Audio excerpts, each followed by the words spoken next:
आरो रायजो राजा इउपिपिएल राजखान्थि हान्जायाव जगदान जानाय जासिगोन, जगदान होनाय जासिगोन, जयेन जानाय जासिगोन।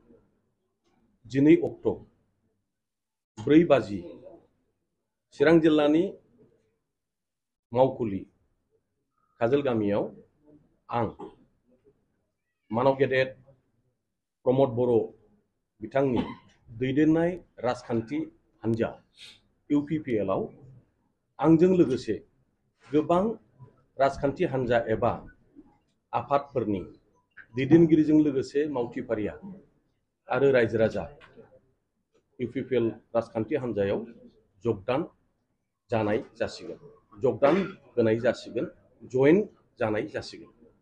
आगुनि साफ्रोमबो आइ आफा रायजो राजा बिदा फंबाय बिब' बिनानावमोननिसिम गोसो सिंनि गाहाम हामलायनाय आरो गोजोननायखौ आङो बावहरग्रोबाय।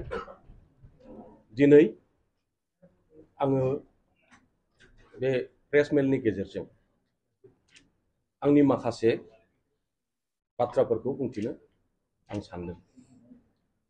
फैगौ 2 अक्ट' 4 बाजि चिरां जिल्लानि मावखुलि काजोलगामियाव आं मानव गेदेर प्रमद बर' बिथांनि दैदेननाय राजखान्थि हान्जा इउपिपिएलआव आंजों लोगोसे गोबां राजखान्थि हान्जा एबा आफादफोरनि दैदेनगिरिजों लोगोसे मावथिफारिया आरो रायजो राजा इउपिपिएल राजखान्थि हान्जायाव जगदान जानाय जासिगोन, जगदान होनाय जासिगोन, जयेन जानाय जासिगोन।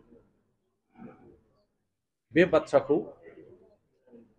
सोरखौबा गाज्रि मोननानै दुखु मोननानै बे थांखिखौ आं लायाखै। बियो दिनै समयनि दाबि, जोंनि परिस्थितिनि थिननाय। आरो बे हाबाफारियाव जायफोर गोसो गोनां इच्छा थानाय सुबुं एबा व्यक्तिया बाहागो लानो हागोन। गोजोन्थों। सार, नोंथांखौ बुंदोंदि हाग्रामा महिलारिया जागोन सासे मिनिस्टार हिसाबै, मन्त्रि हिसाबै, बेखौ नोंथाङा मा बुङो? सोर मा बुंदों बुङाखै, थांखांनाय बाथ्रानि सायाव आं बांद्राय कमेन्ट्स होनो बायो। आरो नोंथांमोनहा मालाबाबो आंखौ बिदि बुंनाय थरख' बिथरख' नुवाखै। जोङो एसे सिगांथिंसो नायनायनि थाखाय प्रयजन दं। मानव गेदेर हाग्रामा महिलारिया गावनि नोजोरजों जेखौ नुदों, हयथ' बिथाङा गावनि नोजोरजों बेखौनो थिग सानदों। बिनि थाखाय बुंफिननांगौ, खेंफोरथि होनांगौ होननानै आं साना। इमानुवेल मुसाहारिया नोंथाङा बुंदोंदि खौसेथि बे समाव सरकार दानो नागिरनायाव नोंथाङानो जाहोआखै होनना बुंदों। आं एसे सिगाङावबो बुंखांबाय जे माहारिनि गावस्रानायनि थाखाय, गोरोबलायनायखौ जाहैनि थाखाय इमादानिल' खोथा नङा, आरो सोरहाबा बेबायदि आं होबथानायनि प्रमान दंब्ला आङो निजे क्षमा बिगोन। आं हास्थायो बेखौ प्रमान सहकारै, फोरमान सहकारै बेफोर सेन्सिटिभ बाथ्रा, जायहा सिरियास, एसे खैफोद गोनां राव, बेफोरखौ बिना प्रमानाव बुङैया मोजां। सार, नोंथाङा जुदि इउपिपिएलआव हाबमारो, बिपिएफनि थासारिया माबायदि जागोन? बिपिएफआबो थागोन। बिपिएफआ जे जोबथारगोन बेथ' जानो हाया। मुल उद्देश्यआ जाहैबाय इउपिपिएलखौ गोख्रों खालामनानै जोंनि जि फैगौ सम माहारि हिसाबै जों खौसेयै जयै जोंनि भबिष्यतखौ निर्णय खालामनांगौ। बियो दिनै समयनि थिननाय।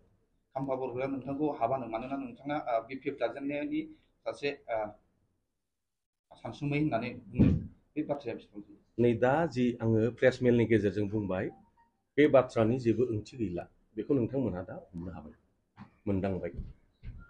मैया सोर बुंदों, दहाय फुंसिमाव मा बुंदोंमोन, बे दानि जि प्रेस मेल बेयो प्रमान खालामबाय। आरो बे बुंनाय बाथ्राफ्रा जेबो रिलिभेन्सि गैला, ओंथि गैला, मिनिं गैला। नोंथांजों 3,000सो थांफागोन होननानै खौरां मोनदों। बिनि बाराबो जानो हागौ। गोजोन्थों। गोदान दोलोनि जानानै माबायदि खामानि मावलांगोन होनना सानो नोंथाङा उननि समाव रायजोनि जौगानायनि थाखाय? दोलोआ जेखौ बिबान होगोन, जेखौ डाइरेक्सन होगोन, आरो आंनि केपासिटियाव जेसेबां रायजो राजाखौ सिबिनायनि थाखाय गोहो दं केपासिटि दं आं बेखौ रुजुनलांगोन